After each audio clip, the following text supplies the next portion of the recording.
Hello, welcome to the Global Footballer Podcast. I'm Monish, with me is Deepak. Today we discuss about the present Premier League standings. Newcastle United and Manchester United quite below, down in the standings anyways, Deepak. Luckily still on the first page I see.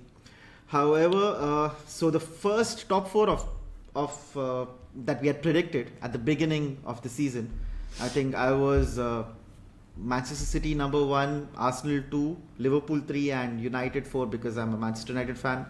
Deepak was Arsenal one, City two, Chelsea three, and Yep. Newcastle United fourth. So Deepak, I know you want to make changes to it, at least with Chelsea. So Yeah, the Chelsea one is done and dusted. I think I can throw that in the bin right now. They're not going to finish third by a long if shot. Everton were not losing as many points with the penalty, I think they were also there and thereabouts Chelsea's position in the Premier League. Yeah, they would have been competing with Chelsea for sure. Everton would have actually been 26 points now, and they would have actually had 4 more Competing. points than Chelsea. And two less points than our club. So yeah. Yeah, just 2 less points, 3 than us. Okay. We are 1 point above you, Monish. We are not the same. Yeah. That's the greatest thing that Newcastle United has managed this season. Yeah, Be 1 point above. consistently. But either way, it's been a horrible few weeks as a Newcastle United fan. We've gotten dumped out of the Champions League and the quarterfinals of the League Cup, both in ridiculous fashion, in very hurtful fashion. We are 2 minutes away from going through in the Carabao Cup quarterfinal, and Kieran Trippier of all people had to make a mistake when he's been our heart and soul for the last 2 years. And in the Champions League again, we went for it. I still think we should have just stayed put and taken the Europa League position, but I can understand everybody got caught up in the emotion. We went for the Champions League place and lost ourselves the Europa League position in doing so. It's been a gut punch, both of those, and the Premier League form has actually been quite decent in between that. We won against Fulham, who were on a hot streak, and we were going to this Luton game, and if we had won against Luton, we would have been 2 points of Man City in the league. So things were actually not too bad, but that Luton game was disastrous. I have nothing to say. Luton deserved it 110%. They were so much better than us. This is the only game actually in the Eddie Howe era that I've seen us beaten on intensity. And I've told this many times before, Monish. He has this mantra that intensity is our identity, and we were just completely beaten on intensity. They are absolutely screwed on intensity. They wanted it more. So Lockyer, obviously, the incident that happened with him must have galvanized them, and Newcastle looked tired. I just saw bits and parts of the game. Newcastle looked dead and tired. Trippier looks like working on half gas. Honestly, everybody looks tired. That team needs some rest, and he needs to. I mean, he And needs to hopefully some refresh them. signings. Some Something. signings, especially with I think your big signing Tonali being out for the season. That's the biggest gut punch that Newcastle United have had. Just a couple of loan signings to add some depth to the squad would be great, I think. No, but that won't help, will it? Because knowing Eddie Howe, he doesn't really rotate his players. Even if you have some loan signings to add depth to the squad, he's not going to play. Yeah, them. but by loan signings, I mean like people like Calvin Phillips and stuff who can step into the midfield right As away. long as Eddie Howe trusts them again. Yeah, as long as Eddie Howe trusts him. Yeah, and for him, trust is a big problem. He has still not trusted Luis Hall after buying him in the summer. He still doesn't give him games, even though we are going through the worst injury crisis we ever had.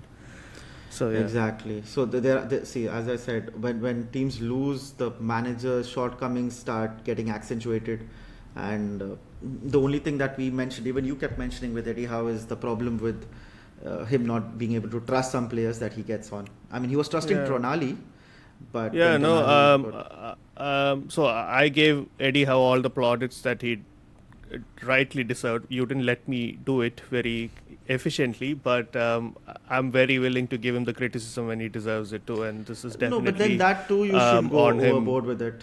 Yeah, Because he really there are a few things that he should look at, which is first to recycle his squad better, because currently in this situation, obviously we've had injuries, but what has ended up happening, and this was my biggest worry, is the players who are playing consistently are way too tired, and the players who are returning back from injury are not ready enough to go directly into the first team. So you've got an amalgamation of people who are not ready from one end or the other, and that shows on the pitch. And I think that is definitely down to Eddie Howe not recycling his squad well enough and not utilizing the under 20s or people like Lewis Hall, because he doesn't trust them to really do what he wants. And I think that he really needs to look at that. And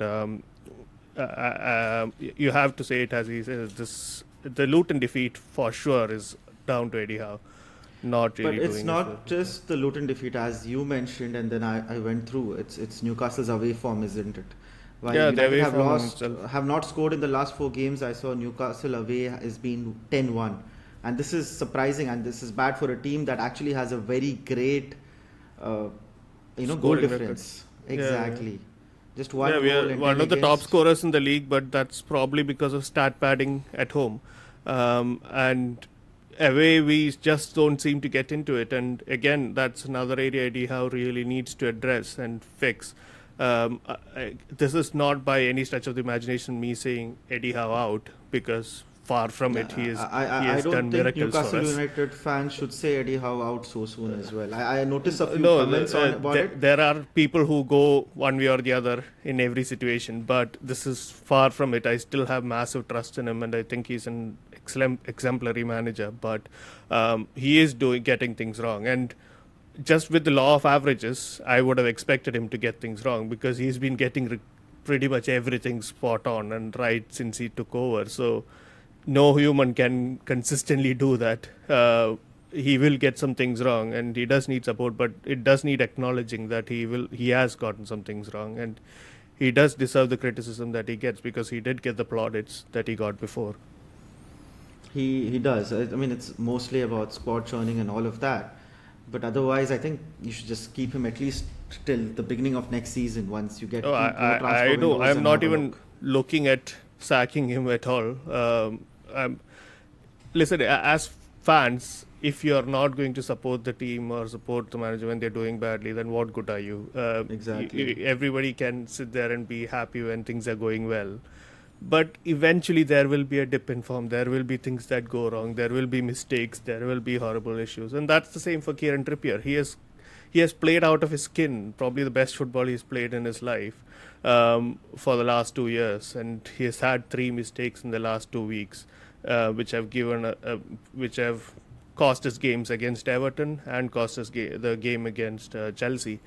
But again, the man has dug us out from a hole. He has done remarkably well. It's fine. Mistakes happen, but you need to acknowledge those mistakes, understand what's going wrong, correct it, and come back. But I support all of them during this time, and there's no real problem. I honestly thought that the one gut punch that Newcastle actually had was getting out of the Carabao Cup, because I think you really needed to win a title. You haven't won a cup for very long. I And you really agree. need to Honestly, win even that. for me, that felt a lot worse than the Champions League disposal, because I was expecting to be gotten out. United fan that I knew also was hoping for that, because I think that was a bigger win. Premier League win or not, you can just be there and thereabouts in Europe. It's okay, but you want to win a title, you want to win a cup Even somewhere. also the Champions League. Even if we had gotten out of the group, realistically speaking, we probably wouldn't have progressed any further, because we would have gotten a big gun being number 2. Although it ended up being Real Sociedad, who PSG got. Still a winnable game, but still, you're not ever going to win the Champions League. That's never going to happen. But the Carabao Cup, Not you're with right. the squad that you have right now, definitely Yeah, not. it's not going to happen now. Probably not for a couple of years. But the Carabao Cup was definitely winnable, especially since we had knocked out Manchester City and Manchester United, and would have knocked out Chelsea. We would have knocked out 3 good teams if you had gone into semi-final. That was the biggest gut punch here, right? Anyway, so Deepak, just rounding out, who are your expected top 4 now? So I still think Arsenal are going to win the league. Okay. I think Liverpool are going to finish second. Okay. And actually, perhaps Man City. I'll stay with with Man City actually, because just in trying to keep my initial prediction alive, I'll stay Man City second and Okay. Liverpool third. Okay. Um, And fourth. You hope it's Newcastle, but who else? yeah, I hope it's Newcastle, but it's But not who do going you to think be is realistically. who do you think is going to be the obviously biggest, the biggest competitors for that would be Aston Villa or Spurs. and who do you And think is better? I said when the season started, my prediction for number 5 was Aston Villa, so I'm going to push them up one slot, and I think they're going to finish fourth. Fifth, I think probably it's going to be Spurs at this rate because they are also playing really good football. I hope it's Newcastle who finish in the top 4 or 5, but it doesn't look that way. The other problem with Manchester United and Newcastle United's atrocious form in the Champions League is that I don't think England has a realistic chance now. It's going to be very difficult. After that, after the Europa League and the Conference League, people progressed. The coefficient is still very close for England. So I think it's very doable, provided most of the clubs make it through the next knockout fixture. And I don't think anybody has gotten a horrible draw as such. So you're going to hope that City, Arsenal, and all the other clubs do really well, isn't it? Yeah, exactly. Vouch for them. And even the likes of Brighton, Liverpool, all of them in the other Europa and Conference leagues, if they do well, that pushes up the coefficient. I'll still stick with them because I need to stick with someone, and but Arsenal look like a real good shout. I'm going to stick with my number 3, Liverpool. I think Liverpool are doing really well, but we'll talk about the game against United later, but they're doing really well as a team, and they really had a very good chance recently to beat Arsenal as well. Number 4, obviously I hope it's Manchester United, but on present form I think it's Tottenham. Okay. Aston Villa is probably the option that everyone would go to, but I think Tottenham has because they have more pedigree in the sense that the squad is a bit more experienced. Ange is a really good coach with a lot of experience, and although they have lost Harry Kane, they still have a lot of the old squad, and those guys have a lot of experience. They're playing really well, so I still think Tottenham will somehow manage to eke out wins, and they'll get there ahead of Aston Villa, who might lose some very winnable games. That's what I expect, but let's see. Let's hope for the best. In either ways, that's about it. United, I think, was going to finish hopefully around 6th or 7th.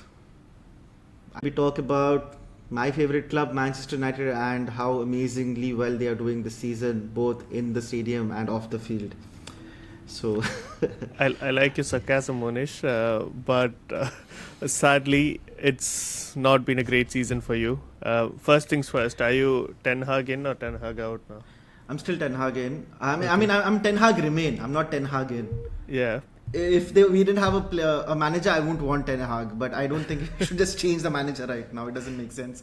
Okay. What do you think has gone wrong, though? First, I would like to address something else. I would not have preferred Ineos coming in. I don't think this makes any sense. They have 25% of the ownership rights and a controlling stake. Business-wise, it doesn't make sense. Ineos, I like their cycling team, Ineos Grenadiers, and all of that. But got a successful Formula 1 team. If you notice again, Ineos normally goes for Britishers in their team, aren't they? The cycling team, the Formula 1 team as well. It's an all British lineup. They do have a French football club though. Yeah, who are doing well this season, but overall have not done that well. They're doing well this season for a change. All in all, Ineos, it's not that. It's not about them as a club or their pedigree and their management style. I don't like this whole idea of controlling something and someone just has the ownership and taking a back seat. At the end, the club has had a leveraged buyout and you have to pay the loans. It's a money-making machine, and I still think it is going to remain a money-making machine for all those who are involved. That's the problem also with Manchester United. As I mentioned in the previous conversation that we had, even if Manchester United finishes 7th, probably for under 3 or 4 seasons, they will still be there and thereabouts because they'll be able to buy the right players. Not buy the right players, but buy players at exorbitant fees who are better than the average footballer, and who will somehow create enough to do okay in the Yeah. Premier League, isn't I it? think you're right. It's not a decision that probably makes a lot of sense, but it's a great economic decision for those involved. For those involved, For Glazers, it's fantastic. better than what anybody could ask for. It's they continue to own 75% of Manchester United, and they're taken away from the firing line for all the decisions that are being made. I don't think they could have even made up a deal like this in their dreams. So it works very well for them. They sold the tail of the cow and they still get to milk it. Yeah, Like, exactly. that's exactly what has Exactly that. Either way, I don't know, but perhaps the only shining light in this is Jim Ratcliffe and his team are probably going to be better football decision makers compared to the Glazer family, because the Glazer family were really non-existent. Just being honest, I mean, all the coaches who did leave Manchester United said there was something inherently wrong with the club. There were a lot of noises from outside that they were listening to, who kept saying that, oh, there are, the first thing, there was this whole Sir Alex Ferguson's fan club, the old players who kept trying to guide and tell what to do from outside. And then there were people inside the club who kept saying, this is how Sir Alex Ferguson would have done. Yeah. Darren Fletcher was involved in the club in a big way. The Nevilles were involved in a big way. Now they're saying that Roy Keane is coming back. I'm just glad, okay, at least he doesn't like Sir Alex Ferguson that much, but you need someone with a completely fresh set of ideas. We need to get out of that rut. Honestly, that's where I feel I am slightly worried, honestly, because there is a lot of press news articles about Dan Ashworth moving to Manchester United from Newcastle United. That will be a gut punch for us, to be honest. But if you can get somebody as the caliber of Dan Ashworth, that is where you need to start. Like, he is a club builder. He has done this at every level, and he's done it even with the English national team. And he's an excellent recruitment advisor, as he's done for Brighton. Most of Brighton's recruitments are Ashworth enabled. So perhaps that'll be a good point to start. That's possibly a good point to start. But even before the signing of Erik ten Hag, Ralph Rangnick did mention that we need to change a lot of players, and I completely agree with him. I think Rangnick would have been a very good director of football, but he should have just gone into that post first rather than spending 6 months as a manager, which he wasn't very good at doing. That destroyed his caliber as a DOJ. Director of football, DOF. So the problem was, again, he pissed off Cristiano Ronaldo. There were a lot of players, a lot of people, even the coach at that time who had played with Cristiano Ronaldo, and all the other players who were talking around the club. Then he had to go out. Erik ten Hag realized the first thing he had to do was get Cristiano out. People will argue that, if Cristiano was in, we would probably be in the Champions League for the 2 seasons. But then the glaring problems with the club would never come to the fore. I think Rangnick, if he had gone into a director of football post, you would have been in a good position or a better position now, possibly, compared to where you are. Possibly, but because, sadly, he had to be hired as a manager. Now, talking about the recent results, I absolutely love the defensive performance in the Liverpool game.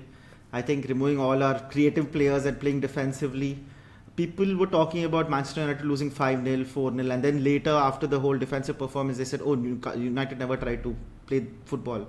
I mean, honestly, they never tried to play football because they were expected to lose by a big margin. Everybody thought they would lose by at least 3 goals. Every Manchester United fan, every Liverpool fan, every analyst of football, everyone who knew the game of football thought United would play bad. But even if Liverpool had 34 shots on goal, they never looked like scoring. And I think Haaland had the best chance of the game, which he completely messed up. Going towards the problem of United scoring goals, Rasmus Haaland, for all, I just read an article where they said, okay, finally he's at the end become a bully, but he's just become a more mobile Wout Weghorst in his present state. Because first thing, he doesn't get crosses. Without Bruno, there are no passes coming into him, and he's not scored a goal. I think eventually what it boils down to is Manchester United not having patterns of play and not having defined structures in between themselves to move the ball around, and you're bypassing the midfield as a result of that. Bruno Fernandes, I think I've admitted this and we've talked about this before, is probably one of the best creative players in the league. and he can pick passes out that most people can't. But you are asking him to do a lot of defensive work because your other two midfielders in McTominay and now Kobe Mainu are not really defensive midfielders in themselves. So this leaves the defense wide open for counterattacks, for teams to sort of combat against. And playing between the lines is just, you can't catch it at all. And when you're building play forward, there's no midfield there, no pattern of play there, no structures that are predefined. Hoyland is taken out of the game. So the problem also is that there's no proper defensive midfielder. Amrabat was not the first choice. He probably was culpable for the first Galatasaray goal where Bruno had to, go in and put in a foul because Amrabat wasn't moving from his position. But more importantly, Kobe Manu is young. He's 18 years old. Yeah. Saw his mistake against West Ham. But then he also had a mistake against Galatasaray. His problem is not just the bad first touch or whatever, that happens. But then there's nobody around him who can run back and take the ball in. And Kobe Manu is not physically imposing. He's not that fast a player. His first step is slow, which I noticed also against Galatasaray. And I think I mentioned this to you. Like, he's fantastic. Yes, he's good. But he doesn't have anyone like, But this is where the Manchester United hype formation and people outside Manchester United, the Nevilles and everybody else who are outside, hyped up Mainu to a level before he had played like 3 competitive games. There was a full-blown overlap episode on the rise of Kobe Mainu. Don't put that much pressure on a teenager. He's obviously got a lot of potential. No, this is what I said. So this is where again the problem lies. Not just Manchester United, every club. When it's a British teenager, they put a lot of pressure. No, but compared to that, Louis Miley is obviously very overhyped. There are people talking about him, but nowhere close to Mainu's level. Louis Miley has played 7 games consistently, back to back, and against greater clubs, but nowhere close to Mainu. And I'm not asking for Louis Miley to be put under that sort of pressure because I think that'll destroy him. But I think they are already putting him under a lot of pressure, and then he had a bad game against Luton. That change was tactical because I know that the change was tactical, and then Eddie Howe mentioned he was not happy with the intensity. But but I mean, it's not about Miley and Mainu. Both of them are very young players. Both of them have their strengths and weaknesses. Mainu. No, but my point is you shouldn't put that much pressure on. Yes. You shouldn't put pressure on Mainu because definitely a mistake like this gets blown up. No, especially with this Manchester United team, the way it's made. The midfield does not really have that cover. Like if that happened and Casemiro was around, it would be different. You know what I'm saying? If you have this more mobile, like say for example, there have been nimbler midfielders. Kobe Mainu is short. He's shorter than you. He's probably my height. He's 1.75 meters. He's in no sense of the way is he the tall, strong, imposing midfielder, right? But the problem also is that he doesn't have anybody physically strong next to him. Yeah. I mean, I agree. But what do you think of playing Eriksen instead of McTominay to lend some balance? But then again, if you play Eriksen instead of McTominay, I'm not a big.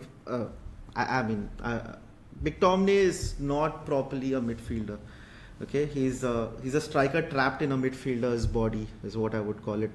Something like how David Luiz wanted to always try come in and score goals. So his mentality. But just because Eriksen plays a lot more deeper and can just sit next to somebody else rather than wandering forward like McTominay does without any defensive awareness. Exactly, but then again the problem with that is we don't have anyone quick enough in midfield. You put Kobe Mainu and Eriksen, there's no pace. Yeah. And Amrabat also doesn't have that much pace. See, it's not more than pace, it's about the first step, about the acceleration. So these guys are kind of short, aren't they? The first step comes in with some height, with longer legs and all of that. And they don't have it. It's a very short midfield if you put all 3 of them together. Yeah? So, I mean, if Eriksen comes in, it should be at the expense of Kobe Manu. Perhaps you should look at Kefran Turam from Nice, who is an imposing 6'4" French defensive midfielder, and now that you're probably going to be owned by the same owners, I think that makes the transfer a lot more easier. Deepak giving us ideas about how Newcastle managed to offload a couple of their players. I can see that. Kefren Turam is. I would love Kefren Turam at Newcastle United. He's my dream signing, ideally, but he'll cost a bomb. Anyways, so that's about Manchester United. Overall, I think the situation is bleak, but we just have to also wait for more players coming in, because we did lose a lot of our players to injury, isn't it? So we still need some of the players coming back. Yeah, I think both of our clubs have disproportionately, compared to other clubs in the league, suffered from injuries. Yeah, we are 1 and 2 in that. We are always fighting each other. Yeah, exactly. It was Newcastle, then Manchester, then Newcastle, Manchester. We keep fighting. That's somewhere where we are talking. We got again 2 more players injured during Luton. It's like every game 2 injuries is the norm now. Exactly. Hopefully. So your top 4, we suggested that. Who was your 4th again, Monish? Forgot. My 4th was Tottenham Hotspur, and I still think they will finish 4th. Yeah. Okay, great to know. What do you think about Liverpool? The Liverpool-Arsenal match now against United, what it showed was that not having Rashford really helped United, in the sense that defensively it was okay. Liverpool, Mohamed Salah was outrun. I think for the first time I saw him being outrun by a Manchester United defender, which was very... it was something that I really enjoyed. But the fact is, he still is one of the best strikers in the Premier League. His finishing was fantastic. It's immaculate, and he's the main threat for Liverpool. Yeah. And against Arsenal, they had this 4-on-1 run. With Mohamed Salah having the ball, but the defender and everybody else knows that you cover Mohamed Salah. You don't try to cover the other players, because he is the biggest threat. He's the best finisher, and that's exactly what happened. He laid it off to Trent Alexander-Arnold, who had a good shot that hit the crossbar. Yeah. But there were 4 players in there. Yeah, easily. It could have fallen to anybody, and you're right, Salah would have been the biggest threat. But Declan Rice noticed that. He covered Salah. And he only covered Salah. He didn't bother about the others, because he knows that they can mess. But Salah is... So, kudos to Mo Salah. He's fantastic. Salah I thought this would be his drop down year, but he has just been great for exactly Liverpool, the point. Every year people think this is going to be Salah's last year, or he's past it and things like that, and Salah comes back and proves them all wrong. He's still a fantastic footballer. I think he's lost a bit of pace. I think he's lost a bit of pace, but his guile and his football intelligence and his shooting all remain fantastic. He is he's the main man for Liverpool, clearly. And not just for Liverpool. I think he's going to be, a few years from now, when you start looking at quizzes, Mo Salah's name will be there all the time, but people will ask, who is this player, because he's not been given as much credit as he deserves. I'm not saying that. By Liverpool fans, yes. By Premier League in general, they always talk about Harry Kane, they talk about Erling Haaland, and Salah is going in there and scoring a lot of goals. And everyone thought it was only pace, but it's not just pace. It's a lot of guile. It's a lot of technique. It's a lot of intelligence that he brings clearly. I think Salah is, in my opinion, he's been given his plaudits, but he's not compared to the likes of Kane and Haaland, because he plays in a very different position compared to them. And honestly, Salah's position, the way how he plays that position, only he can do it in the league, and there's no real direct competition from Salah, because he's not your average winger who tracks back and goes forward and plays on the wing the whole day. He plays this inside right role, which and he plays it better than anybody in the league, and he scores goals that way. I think Salah is an absolute star, and he's a one-off in that regard. And Liverpool better pray that he can keep this up. I wonder what will happen if he goes for the African Cup of Nations in January, because that's going to be a major blow to Liverpool's title challenge. Liverpool, amongst Arsenal and Liverpool, who impressed you more, Monish, amongst those two? Just watching the game. Liverpool impressed you more. Although they didn't impress me at all against Manchester United. I was wondering, any other club would have beaten us on that day, but I think United's defensive positioning was good. But against Arsenal, I think Liverpool should have won that game. Arsenal did not completely break down as they did, in I think the last year when they had the 2-2 draw, when that probably ended their title challenge. But I mean, that's why I'm a bit worried. I think Arsenal can still win it this year. Yeah, I But think that's the Liverpool reason why impressed me. Arsenal are dragging out results when they're not playing very well. They're somehow getting the results they need. And honestly, a draw to Liverpool at Anfield is not at all a bad result. And I don't know how Arsenal got away with it. That Odegaard handball was, in my opinion, a clear handball. He literally picked up the ball, bending down, but they didn't give it as a penalty. And the 4-on-1 attack that you mentioned before, they're very lucky to get away with it. Yeah, perhaps. When I still remember there was I think in one of the Indian channels, this news channels that get very funny. There was this talk on Euro, I think 2004, and they brought in this fortune teller. They brought this Jyotish, and he said the stars are aligned to Portugal, but they can be divine intervention, and that can come to Greece's help. And what I see with Arsenal is there is some divine intervention, and everything is working on their way, isn't it? Exactly. The VAR and everything else, it's working their way so far. Arsenal have nothing to complain, but Arteta will find things to complain about for sure. But still, other than that, I think Arsenal are doing what a title-winning team should do. That is, grind out the tough results and smash the other teams who are not their level, and they're doing that consistently. So perhaps it's their year after all. What do you think about Aston Villa, Monish? Out complaining Jurgen Klopp, isn't he? Yeah, Arteta definitely Just is. one question: do you think Arteta is out complaining Jurgen Klopp? Yeah, for sure he is. Well, I have a personal problem with that because of the Newcastle game, but still, other than that, yeah, I think he is. But honestly, when you get to that level, most managers do. Mourinho did, Sir Alex Ferguson did, Guardiola does, Klopp does, all of them do. So it's not like he's an outlier in that regard. So that's all about Manchester United being in the doldrums and Liverpool and Arsenal. Like, share and subscribe, guys.